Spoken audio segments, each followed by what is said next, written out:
friends, in the subject Indian Economy BBA 405. Today we are going to start our final unit number 5, wherein we'll be talking about industrial policy. You would recall that basically you have talked about industrial policy in an earlier course also. I would like to remind you that it was a business environment in which you had talked about the industrial policies, and you had talked about the industrial policy of 48 and 56 and then 1991. Therein you had dealt with industrial policy of 1991 in detail and had also discussed LPG, liberalization, privatization and globalization. So what we'll be discussing today in a way would be a repetition to an extent of what we have already discussed in business environment, and to an extent it would be elaboration also, because we'll be taking up the industrial policy of 1991 in more detail. Fine. So let us start the discussion, and let us first understand what we mean by industrial policy. Industrial policy, basically this is a characteristic of mixed economy. Now, why am I saying this? Why is industrial policy required? It is required so that the industries know as to what the government plans to do for them, what all rules and regulations government wants to bring for them. So this means there are industries, and there could be industries both in private as well as public sector, which means there is presence of private capital and private entrepreneurs also. On the other hand, since this is a policy formulation process, we are talking about a policy, which means there is a central authority which is formulating this policy. In case of India, it is the central government. So there is an element of government control also, and that is why industrial policies are generally found in mixed economies, where there is presence of private capital also, while the rules and regulations are formulated by the government. So this is basically something that happens in mixed economies. There are both private and public sector enterprises, and many a times the regulatory environment is influenced by the government. Hence industrial policies are generally found in mixed economies.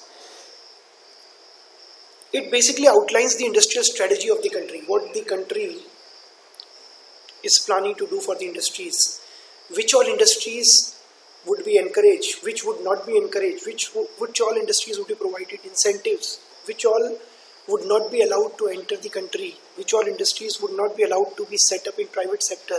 All these things are actually defined in the industrial policy. So as I said, industrial policy is nothing but a compendium. Compendium means a collection of broad policy governing all the industries. Now please understand the word broad. What do I mean by broad? Broad means it is not going to list the specifics of every single policy. It is only going to give a broad policy direction as to what the government plans to do. Let me give you an example. For example, the government may mention in the industrial policy that they would attract foreign investment in such and such industries. Now this is a broad policy guideline. Within this, how much of the foreign investment would be allowed, what would be the specific rules and regulations which will regulate the entry of such foreign capital, in which all industries would the foreign capital would be allowed, what will be the other conditions that will have to be fulfilled by the foreign firms. All these specifics would not be dealt with by industrial policy. These specifics would probably be dealt in the specific guidelines for investment. So this is what I mean by industrial policy being a broad policy paper as to what the government would do with different industries, what the government plans to do with different industries, how the government wants to treat different industries. It's not going to deal with specifics, right? They are going to be industrial policy guidelines, they are going to be more broader in scope. What would be the promotional and development measures for industrial sector growth? That is also outlined in industrial policy. Promotional, which all industries would be promoted, which all industries would be incentivized. This is what we mean by promotional. Which all industries, on the other hand, would not be allowed to enter or would have to work under more stricter regulation. So, this is what we mean by promotional measures. And what do we mean by development measures? What all the government would do to develop the industries. For example, the government might want to say, like it said in 1956 industrial policy, that they would try to improve the physical infrastructure, the roads, the ports, so that the industries could function more efficiently. Now, this is what we mean by development measures. So, all these things would be outlined in the industrial policies. Industrial policy is basically formulated by the union government, and within the union government, as I said, the central government, it is the Ministry of Commerce and Industry which basically plays a role in formulating the industrial policy. And within the Ministry of Commerce and Industry, we have the Department for Promotion of Industry and Internal Trade, which will be taking care of formulation of industrial policy. So if somebody asks you who formulates industrial policy, it is this particular department, DIPP, which is part of the Ministry of Commerce and Industry, which is basically functioning as part of the union government. Now, as I said earlier also, there have been 5 different industrial policies as far as the history of free India is concerned. The first one was inaugurated in 1948, then was the 1956 policy, then there was another policy in 1977, then there was a policy in 1980, and then there was a policy in 1991. The latest one was the 1991 industrial policy. We are going to discuss 1956 and 1991 only in detail in this particular unit because that is part of the syllabus. And as I've already mentioned, you have already gone through the various industrial policies in brief in business environments. I would not be taking up 1948, 1977 and 1980. However, you should know as to what was the reason behind this 1977 policy quickly getting replaced by 1980, because this was a very short duration. 1948 after almost a decade got replaced by 1956, makes sense. 1956 after almost 2 decades it must have become outdated, so there was a replacement in 1977. There was a replacement only after 5 years after 1977. What could be the reason? 1980 to 91 is also fine. After a decade you are making some changes in the industrial policy, but what was the reason? The reason was, please understand, it happened in 1977 for the first time. There was a non-Congress government at the center, and this government initially was led by Mr. Morarji Desai. All the earlier governments were basically Congress governments, starting from the Nehru government to Lal Bahadur Shastri ji government and then to Indira Gandhi ji government. But in the 1977 it happened for the first time that there was a non-Congress government which was led, as I said, by Mr. Morarji Desai, and later on, when this particular government was toppled, another government was formed by Chaudhry Charan Singh. So these 3 years we actually saw 2 different prime ministers, but they were basically from a political grouping which was opposed to Congress. 1980, right? Now the reason that there was a change in the industrial policy in 1977 was this, and then there was another change. Why? Because this government, as I said, the Janata Party government, first non-Congress government at the center, was toppled in 1980, and there were mid-term elections. In 1980, another Congress government came to power after a gap of 3 years, led by Mrs. Indira Gandhi, and this was the reason why we had another policy in the year 1980. Now in 1991, you know that the Indian conditions were very bad. We were facing severe economic crisis, BOP crisis, balance of payment crisis. I hope you recall your discussion on balance of payment in international business. So we were facing these crises, and it became very, very crucial for us to seek assistance from IMF and World Bank. And once we sought their assistance, they asked us to open up our economy, which necessitated this industrial policy of 1991, right? And that is why in 1991 liberalization, privatization and globalization happened as far as Indian economy is concerned. Now let us talk a little bit about the industrial policy, the scope of industrial policy. Now what is it that the industrial policy covers? We have talked about the introductory part as to what all is there in industrial policy, but now let us try and discuss the scope of industrial policy. The first thing that is covered in industrial policy is what all sectors would be opened up for public participation, which means public sector enterprises only would be allowed to set up units in these sectors, and what all sectors would be opened up for private participation. Generally you would see consumer goods industries, for example, goods like FMCG products like toothpaste, they are opened up for private participation, while the industries which are more important for the economy of the country, for the security of the country, they are reserved for only public participation, which means they are reserved for only public sector enterprises. No private sector enterprises can set up units in these sectors. So this is first thing that is outlined in the industrial policy. Then what would be the policy towards these public sector enterprises?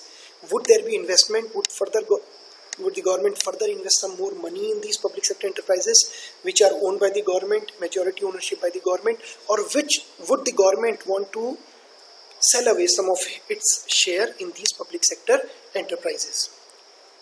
Another term which you read along with disinvestment is privatization. Disinvestment is government sharing, government selling away a minority stake. So let me give an example. If the government has a stake of 78% in a public sector enterprise, and that is why it is known as a public sector enterprise, because government has a majority stake, 78%. Now if the government gives away 8%, the government still remains the majority owner. So the government still remains majority owner, but this would be known as disinvestment. If, however, government sells away 30% of its shares, then the government is left with only 48% and the remaining 52% are with a private sector enterprise. Now this is known as privatization. In privatization, what happens is the ownership changes from the government ownership to private ownership. So this policy is outlined. Capitalization. Capitalization means, is the government going to invest more money in public sector enterprises so that they can probably invest in purchasing capital items or maybe purchasing land or machinery. So this is what we mean by capitalization. Basically government investing more in these units. Efficiency enhancement. What would the government do to increase efficiency of public sector enterprises? Because if they are not efficient, ultimately they would be causing loss to the government exchequer. Government exchequer means government ke kosh mein, the money that the government has. So the government would want these public sector enterprises to improve their efficiency. And then what about manpower rationalization? What do we mean by this? Is the manpower appropriate? Do we need 1000 people and we have only 800? So we need to further increase the manpower. If we need 1000 people but we have 1200, we need to reduce 200, which means we will have to fire 200 of these workers. So this is what we know as manpower rationalization. Rationalization is basically increasing or decreasing the number of people according to the requirement. So whether people would be asked to leave, whether they would be fired, or whether more recruitment would be taking place in these public sector enterprises, this is also outlined in the industrial policy. Then what all encouragement would be given to small scale industries? I hope you remember what we've discussed in unit 3, where we understood that small scale industries, they generate a lot of employment and also contribute to balanced regional development of the country. So would there be some reservation of some items in these SSIs? What do we mean by this? Some items would be reserved to be produced only in SSIs and they would not be allowed to be produced in large scale enterprises. So for example, the government might say that, just to give you an example, that matchbox only would be produced by small scale industries, it would not be produced by the large scale industries. Why would the government want to do that? The government would do that so that the SSI, small scale industries, are able to compete against the large scale enterprises which are generally more efficient. So if these large scale enterprises also start producing matchboxes, for example, then their matchboxes would be more efficient, might be qualitatively better, and the SSIs would lose out in the market. So that is why some items are reserved to be produced in SSIs, small scale industry sector. What concessions or subsidies would be given to SSIs? Many times government provides subsidies to SSIs so that the SSIs can be encouraged. More SSIs means balanced regional development, better rate of job growth, and plus lid on migration of people from rural areas to urban areas. a check on people migrating from rural to urban areas. Now, another thing that is taken into account while industrial policy is actually formulated is what would be the policy with respect to the foreign trade. What would be the import quotas? Import quotas means, for example, let me give you an example. You have already read all these things in international business, but just to give an example, supposing the government said that any importer would only be allowed to import 200 kilogram of onions. Now this is an example of import quota, quantitative restriction on how much you can import. Fine. Import licensing is only few people would be given away license to import a particular item. I hope you recall what you've discussed in international business. For example, if there is a lot of production of onions in Indian economy, the government would not want people to import onions, because once the importers import onion in the Indian economy, the quantity of onions will increase and the remuneration that the farmers might get for their onions would reduce. So they would do what? They would come up with this import quota.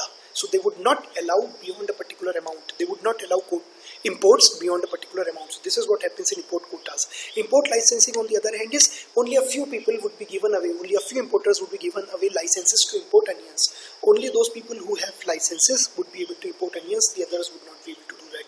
Now what do we mean by import substitution? Import substitution is a policy in which we try to substitute imports by domestic production. So for example, if you are importing an item A and it is a big drain on our foreign exchange reserves because we have to pay for these items in foreign exchange. So that will be a drain on our foreign exchange reserves. And if you want to preserve our foreign exchange reserves, what will the government do? Government say, okay, we would not be importing item A anymore. We would try to encourage its production within the country. So this is what we mean by import substitution. Substitution basically means replacing. So imports are being replaced by domestic production. Export promotion, again, to increase our forex reserve. So the objective of these two is to preserve our forex reserve or to increase it. Export promotion is the government would try to promote more and more exports so that more and more foreign exchange can be earned. Another thing that is taken into account while the industrial policy is formulated is foreign investment. What would be the policy with respect to foreign investment? Which all sectors would be open up for foreign capital? For example, in multi-brand retail, there is still a lot of restriction as far as India is concerned in foreign investment. Fine. But for example, if you talk about insurance, you would find that now the foreign companies can come to India and can have a majority ownership in a unit that they have set up in India. So in insurance sector, if I'm not wrong, 74% of foreign capital is allowed, which means if a particular unit is opened up in insurance sector to sell insurance products and it costs rupees 1 crore, the foreign capital at most can be 74 lakhs, and likewise the foreign ownership cannot go beyond 74%. So what are the various rules and regulations regarding the entry of foreign capital in different sectors, and what would be the extent of investment limit? Like I talked about insurance sector, the extent is 74%. There are so many sectors in India wherein we have now allowed 100% foreign investment, which means a fully foreign owned firm can be started here in India, can be operated here in India. For example, in automobile production, and that is why you see so many companies from outside, which includes companies like Chevrolet, and which includes Korean companies, Japanese companies, Chinese companies, American companies. They are setting up their units here in India. Again, what would be the rules and procedures of allowing this foreign investment? Is the foreign investment going to be allowed directly, automatically, or would it need to seek permission from the government on a case-to-case basis? Now that is also outlined in industrial policy. What would be the labor laws? What changes would be brought about in the labor laws? Very recently, the government is trying to reduce the number of labor laws without actually impacting their influence on the economy. So 40 plus labor laws we used to have earlier, and the government is proposing that these labor laws now may be basically brought up, maybe basically formulated into 4 labor codes. So after this particular process is completed, instead of 45-50 odd labor laws, we will have only 4 labor laws operating in the country, 4 labor codes operating in the country, and this would make things easier for the industries because their compliance burden would reduce. Now they don't have to worry about 45 different laws, they will only have to worry about complying with 4 labor codes. What would be the policy regarding human resource development? What do we mean by this? How do we prepare technical cadre who will be able to do the technical work in these industries? How do we prepare the managerial cadre? Do we have some resources for that? Do we have Indian institutes of management so that we can have a ready pool of managerial cadre to manage these kind of industries? Do we have some technical training institutes? For example, in India we have ITIs, or we have got NITs where engineering education is given. So all these aspects are also dealt with in industrial policy so that we have sufficiently trained, very well trained human resource available for the industrial sector. Then what would be the different tax provisions? How these industries would be taxed? Would there be some rebate on the tax? What would be the corporate taxation rates? For example, you might have seen that only recently government has tried to reduce the corporate tax rates. So government is trying to do that. So that is something that is also mentioned in the industrial policy. Then we have mention of what all assistance would the government would provide to industries. For example, one particular scheme that has been started is single window clearance, wherein the companies would have to interact with just one department rather than interacting with so many different departments. They only will have to interact with one department whenever they want to start up a business here in India. So what kind of government assistance is going to be provided to industrial sector? What is the policy regarding these startups? Now this is a relatively newer phenomenon. Startups have come up very recently. So what would be the policy regarding these startups? For example, would they be allowed to source money from the stock market? What would be the various policies regarding these startups? How would they be categorized? All these things are also part of the industrial policy. And finally, what will the government do to improve the ease of doing business? Would the government make it easier for companies to procure electricity, to get license? Would the government try to ensure that wherever some disputes are there, some trade disputes are there, they may be resolved in a shorter span of time? So all these things include ease of doing business, and what all government is going to do on this aspect is also part of the industrial policy. I hope you know that the Indian economy has improved its ease of doing business, and in the recent years we have moved up several notches as far as ease of doing business is concerned, which means now it is easier for the businesses to set up their units here in India and to operate. So with this we come to the close of this session. Thank you very much. In the coming session that we'll start talking about Industrial Policy 1956. Thank you.